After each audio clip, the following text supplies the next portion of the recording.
Hello guys, magandang gabi.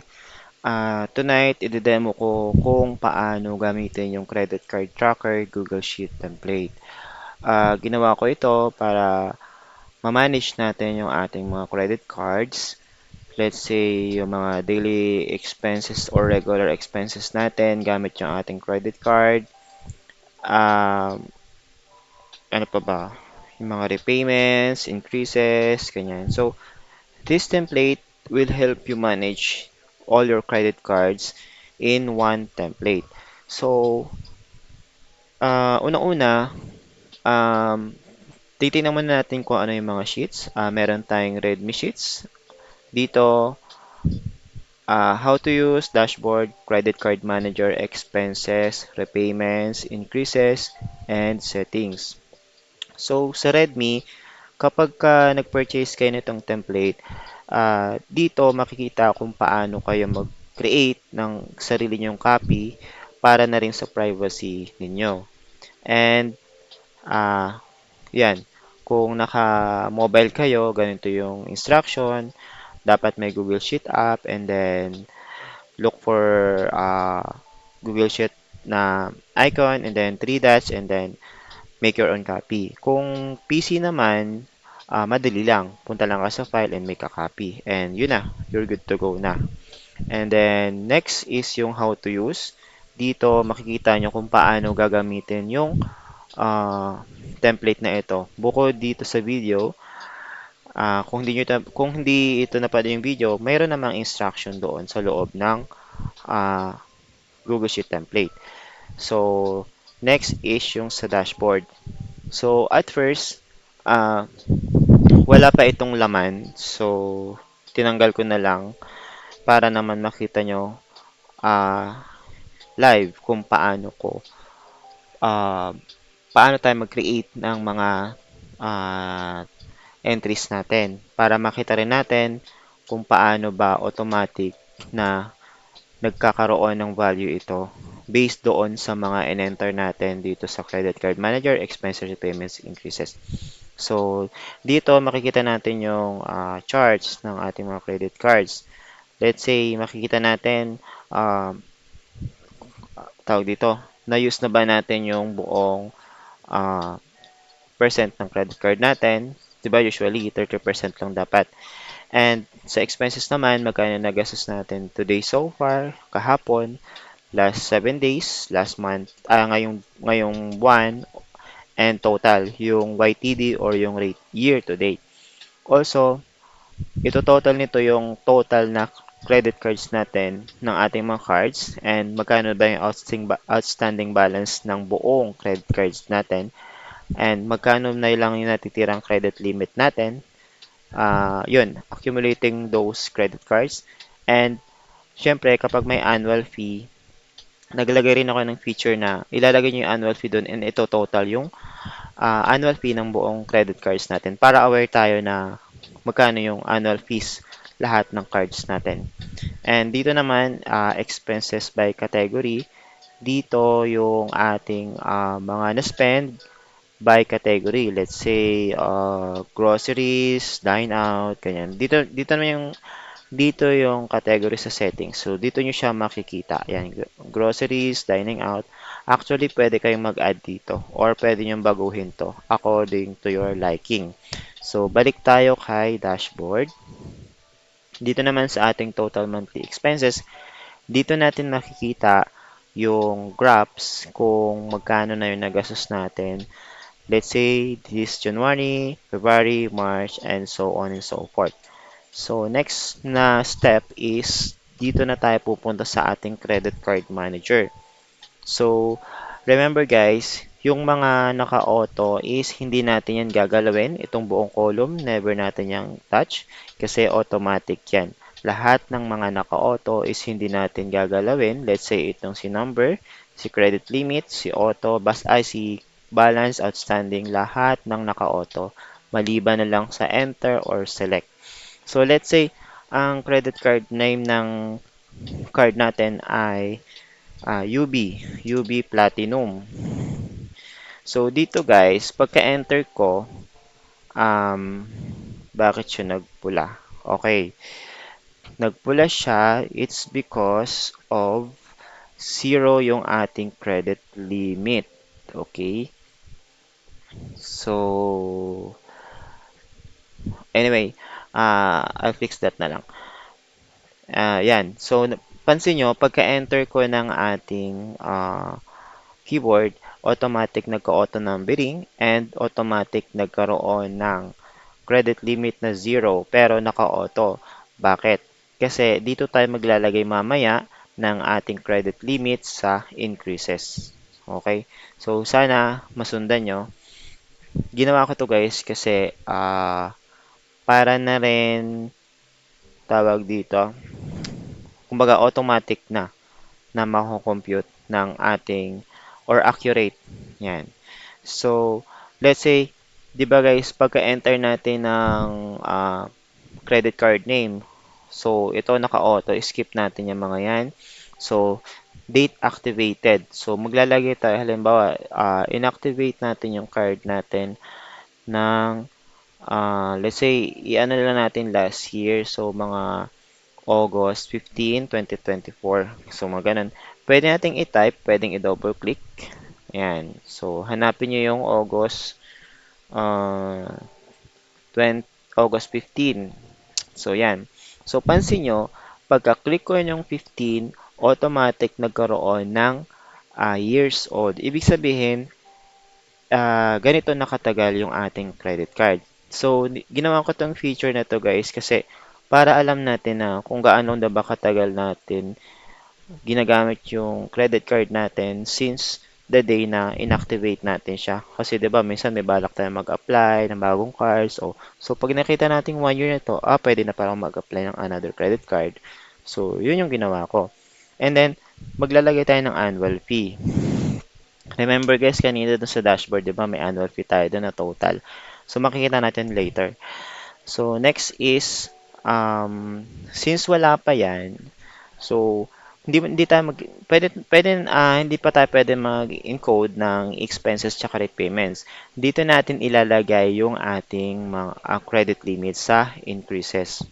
I-click nyo yung increases and then dito sa credit cards, isi-select natin yung card.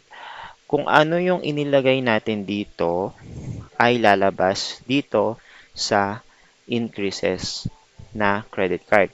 So, tingnan nyo ha. Ayan, lumabas si UB Platinum. Kasi yun pa lang naman yung card natin. And nagkaroon siya ng uh, RPID. So, papalitan ko to, repayments to let's say uh, IID. So, bakit IID? Ibig sabihin, increases ID. Okay? So, date. Let's say, kailan, di ba, the day na inactivate natin siya is August 24. So, ilalagay na natin August 24. Double click lang, tapos hanapin si August, tapos 15 pala. Yan. August 15, 2024. And then, magkano yung initial na credit limit na binigay sa atin? Sabihin na lang natin na 45,000. Yan. So, yung notes natin? Itong notes naman is optional lang naman to is para lang may remarks tayo. Let's say, ito yung initial offer. Initial na lang. Ayan. And then, so, babalikan natin si dashboard. So, pansin nyo, nagkaroon na ng value yung ating credit limit utilization and UB Platinum. And pansin nyo yung zero yung ating utilization kasi wala pa tayong na-spend kahit na piso. And then, yan, tinotal yung credit limit, and then yung annual fee, and then yung total. Since wala pa nga tayong na-spend, so ang remaining pa rin natin is 45,000 and blanco pa din itong expenses natin. Okay? So, mag-input na tayo ng ating expenses. So, let's say, yan, auto wag yung gagalawin. Sa date, let's say, noong August, pagka-activate natin, kinabukasan, 16, bumili tayo agad ng bumili agad tayo ng at dito. Bumili agad tayo ng wait lang guys. Ayan. Bumili agad tayo ng um, Ano ba? Ano ba magandang bilhin?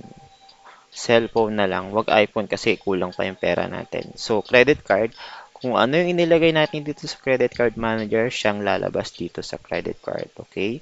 So, since isa pa lang credit card natin, isa lang ilalabas dyan. So, i-click natin.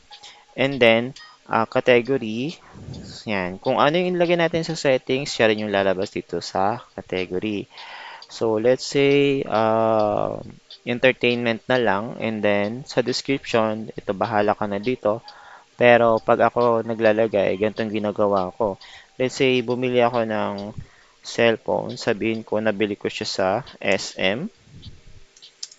Yan. Let's say, cash and carry na lang. Kasi nasa Makati ako eh. Yan. Tapos, Oppo. Yan. Oppo smartphone. Tapos magkano yung Oppo smartphone? Let's say hindi naman siya yung high range or mga let's sabi natin mga pang YouTube lang mga nasa 5,000. Yan. So pansin nyo guys, ganito lang kasimple pag-i-input natin ng tawag dito transaction sa expenses. So babalik ulit tayo sa dashboard. Ayan. So nagkaroon na ng 11.11% utilization yung ating Union Bank Platinum. And then, nagkaroon na ng value yung ating outstanding balance. And then, yung total is naging 40,000 na lang. Huwag kayong maguluhan guys kasi ito is total to ha ng ating, pag marami tayong credit card, total yan. And then, YTD, so may nag-assess na talaga ng 5,000. Ayan. So, dapat today may lalabas. Wait. And then, yan. So, yung August natin nagka-value. So, pansin nyo, bakit walang lumabas sa today? Kasi, itong today is kung kailan natin ah, ginastos. So, ang ginawa ko, 'di ba, last year ko naman ginawa yung transaction. August 16, 2024. So, that's why hindi siya lumabas dito. Kung let's say, ginastos ko siya today ng January 6, so magkakaroon ito ng value. And then kung kahapon, dito yun mapupunta. So napunta siya sa YTD kasi hindi naman siya natin ginastos ngayong buwan. So yun. Ayan. Baka malito lang kayo. Diyan lang yung explanation dun. And then nagkaroon na rin value yung ating expenses. So babalik na tayo sa expenses. Let's say, mamaya na tayo magbayad. Mag-add pa tayo ng credit card. Let's say nag-apply tayo ng credit card, na-approve ulit tayo. East West naman. East West. Ayan. So, ang binigay nating, ayan guys, pansin nyo nagre-red siya kasi 0. So, pag 0 kasi yung credit limit natin, mag-a-alert siya na, yan, 0. Wala tayong balance eh. Yun yung kagandahan ng aking template na ginawa. And then, halimbawa, yung binigay na credit limit sa akin ay 28,000. So, ay, sorry. Hindi pala dyan guys, mababago. Kasi may naka-auto pala to. So, maglalagay tayo ng credit limit sa increase. Okay? And then, na-approve tayo halimbawa kay East West noong, 'di ba, August tayo. Let's say, sabi na lang natin na-approve tayo kay East West ng November 2024 din, November 15. Tapos, isa-select lang natin dito yung card na East West. And then, magkano yung offer sa atin? 28,000. Yan. Sabihin natin initial. Yan. So, ma-add dito yan sa, ayan. Dito guys, may data din yan dito ha. Ayan. Current balance, outstanding, and ilan na yung remaining na percent, and ilan na yung na-utilize. So, maglalagay natin dito kung kailan natin activate. Let's say, November 15. Mas maganda, double click nyo na lang. November 15. And then, yan. So, 1 month and 23 days pa lang. And then, may annual fee siya na, ayan. Let's say, di ba guys, CUB, nag-offer siya ng no annual fee for life. So, Papansinin nyo dito, 1,515 yung ating annual fee. So, dapat 3,000 yung um, ating annual fee. So, let's say, na-avail nyo yung um, ka-UB na no annual fee for life, pwede niyang palitan to ng 0 or NAFFL. So, hindi niya nakukumputin yan. So, magiging 1,500 na lang yung ating annual fee. So, yun guys. Paano di ka malito? So, let's say, ayun na, gagastos tayo ulit kay Eastwest naman tayo gagastos. And so, gumastos tayo, let's say, today, para makita lang natin na magkakavalue yung ating dashboard na today. So, ngayon ay 7. So, East-West, and then, nag-dine out tayo, and then, Jollibee. How about dinner? O, yan. Let's say, 190. So, yan. Kung pupunta dito sa dashboard, ayun na. Pansin nyo guys, today so far, lumabas kasi ganyan yung ginastos natin. And then, last 7 days, nasakop siya. Yun. And then, this month, 190. And then, total na YTD natin, yung bili natin cellphone na 5,000 and then yung 190 na kinain natin today. And then, yun na. Na-add na yung ating credit limit na ito, in-add lang tong dalawa. That's why naging 73,000. Ayan. And then, yung total outstanding balance natin and then yung remaining natin. So, para nakikita natin yung kabuuan ng ating mga amount ng credit card. And then, ayan, automatic tag dito na ang na-utilize natin sa ating East-West ay 0.68%. So, ang kagandahan din nito guys, alam natin kung nare-reach na natin yung 30% na advisable na hanggang doon lang tayo, 'di ba? So, nasa sa inyo naman na yan, pero 'di ba nga ang sabi nila is dapat 30% lang yung consume mo sa credit card. Okay, wait lang, lowbat laptop ko. Charge ko lang. Ayun guys, kung gusto niyo nito, um, yung link is nasa description. Kiklik nyo lang yun. And then, buy now lang kayo. Tapos, kung may tanong lang kayo, pwede nyo akong i-message sa TikTok and then sa Facebook. Lawrence Laudenio Digital yung aking name. Wait lang guys, ang tatanggalin ko dito. Tapos, yan. Kung bumili rin kayo guys, syempre, uh, don't forget to leave a feedback para alam ko kung ano yung nakatulong ba sa inyo itong tracker or may feedback, may suggestion ba kayo na pwede kong i-add, yan. Pero so far kasi parang okay na din siya. So, back to ano na tayo, then credit card, and then repayments, and so, let's say hindi pa tayo magbayad muna tayo kay Union Bank. Let's say kasi 'di ba last year pa naman 'yon. Kung magbabayad tayo is repayments and then select natin, 'di ba?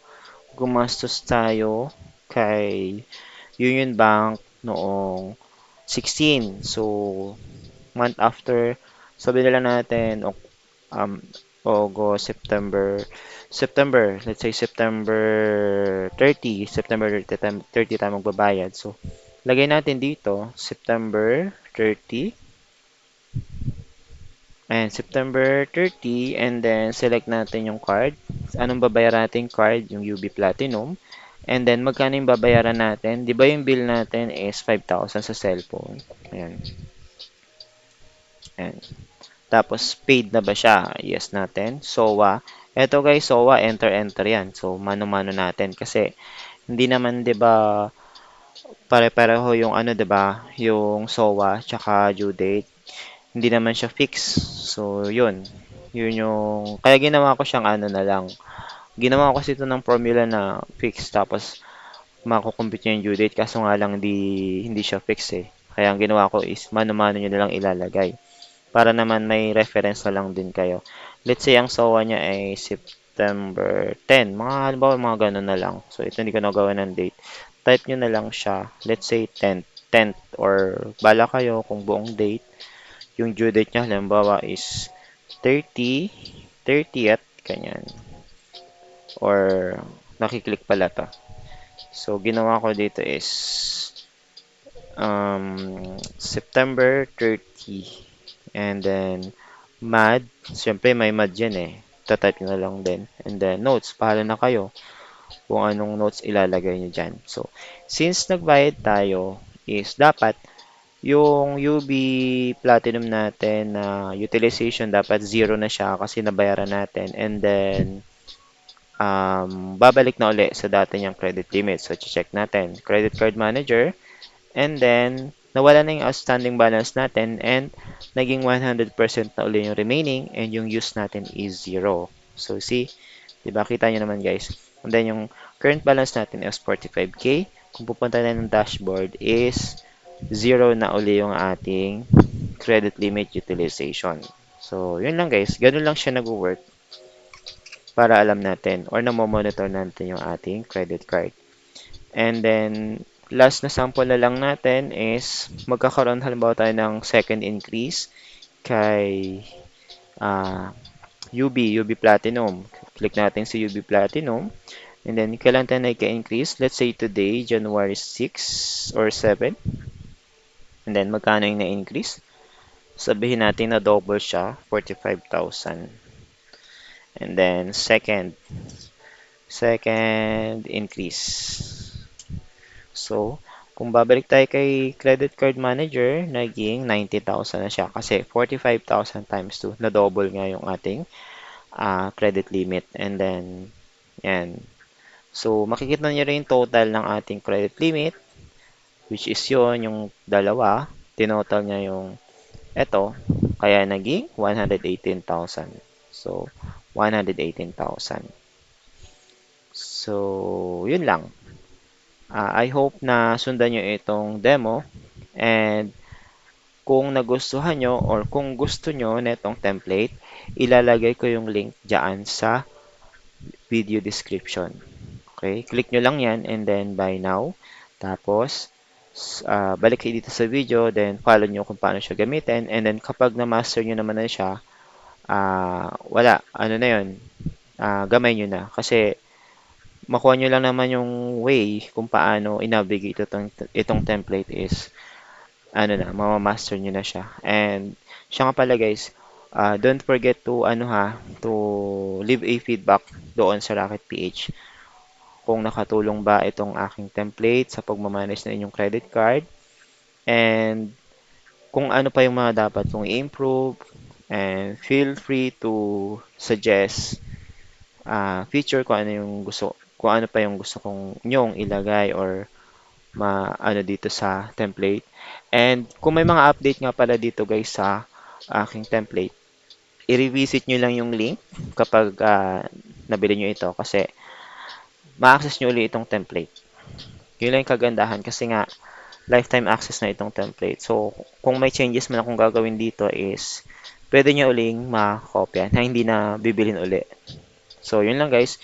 Thank you sa panonood and good night.